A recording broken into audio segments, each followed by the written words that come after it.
Hello everyone and welcome to my Bachelor Nation official channel. I hope everyone is having a wonderful day. Before we begin, please hit the subscribe button and gives this video a thumbs up. When Bachelor in Paradise Season 10 premiered, I, like many long-standing fans of the show, felt it was a complete flop until I grasped what it was trying to accomplish. Bachelor in Paradise returned for Season 10 with some significant changes following a year-long vacation. It has relocated from the beaches of Mexico to a resort in Costa Rica, with a sleek new style and the possibility of a monetary award at the end. Furthermore, for the first time ever, Bachelor in Paradise Season 10 will feature contestants from the Golden franchise, ushering in a new generation. When I first tuned in, I didn't recognize the series because of its dazzling new style, and I assumed it would fail. However, I've realized that Bachelor in Paradise Season 10's makeover is an attempt to preserve the show from permanent cancellation. I've been a fan of Bachelor in Paradise since Season 1, and I was used to the show's original look and feel. One of the most significant alterations is the opening music, which was originally set to an exceptionally corny version of Almost Paradise and had the appearance and feel of an 80s or 90s sitcom. Each participant was displayed on the screen, along with their name, doing something related to their initial Bachelor or Bachelorette experience, generally in a humorous fashion. Jess Edwards and Spencer Conley, the Bachelor in Paradise couple, felt an instant connection when they met. Are they still together following the show? I'll admit that I was first disappointed by the new Bachelor in Paradise theme song, which has a modern vibe to it and even has a rap in the middle. I missed the previous opening, but then realized how out of date it was. The candidates appear youthful, fresh, and fun-loving in their new introductory moments. Some of their clips are amusing, but they are no longer the center of the comedy. Instead, they appear confident and ready for love, and they deserve to be portrayed in that light. In addition, I enjoyed how many of the aspects that made Bachelor in Paradise corny were removed, such as bartender Wells Adams' dad jokes and puppet shows, as well as moments like Claire Crawley appearing to be speaking with a raccoon. Cheesy humor like this has no place on a sensual dating show, and I'm relieved it's gone. The dream scenes in Bachelor in Paradise Season 10 were enough for me. After Bachelor in Paradise Seasons 8 and 9 ended in disaster, with every couple breaking up, whether engaged or dating, many viewers abandoned the show. Its year-long break didn't help either, as many fans, like me, discovered they could live without Bachelor in Paradise. As a result, I feel the redesign for Bachelor in Paradise Season 10 is an attempt by the producers to appeal to the younger generation, many of whom may not have previously watched the show. The producers are most likely aiming to encourage young people to tune in to watch people like them compete for love. It was fortunate that Bachelor in Paradise took a year off to recharge. With its fresh style and feel, I believe it has the potential to generate enough buzz to pique the interest of younger people and attract their attention.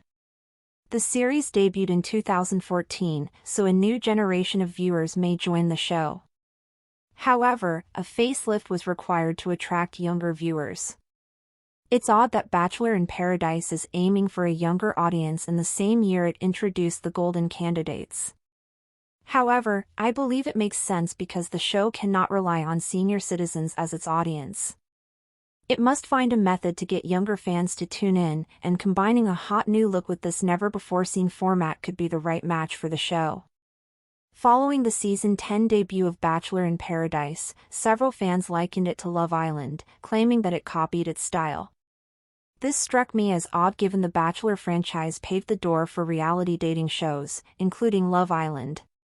However, I understand that Bachelor in Paradise's new style is similar to the other shows. The Bachelor franchise is faltering in general because consumers no longer believe in the premise. In addition to the failure of Bachelor in Paradise Seasons 8 and 9, the most current Bachelor, Grant Ellis, recently broke up with Juliana, his fiancée on the program. Although several recent couples remain together, such as The Bachelor's Joey and Kelsey Anderson and The Golden Bachelorette's Joan and Chalk Chapel, the failures have outweighed the wins. After more than 2 decades, fans are abandoning the Bachelor brand in favor of the other options available on other networks. Also, while I dislike the concept of adding a monetary reward to Bachelor in Paradise, I understand that it is another method for the producers to raise the stakes and generate interest for the show. There must be a means for it to distinguish itself from its competition. Bachelor in Paradise season May 10th breathed fresh life into the faltering series. At first, I was concerned that the show was losing its essence and would be a tremendous disaster, but after more consideration, I recognized that the producers had no choice but to update the show in order to fascinate the highly sought-after younger demographic. Regardless of how it appears on film, I hope Bachelor in Paradise Season 10 is a huge success, resulting in at least one couple falling in love and getting engaged. Viewers began voicing their concerns loudly across social media platforms.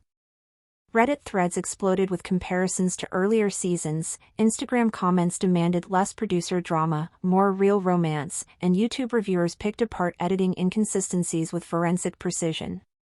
Even former contestants weighed in, some praising the changes, others calling for a return to the show's roots.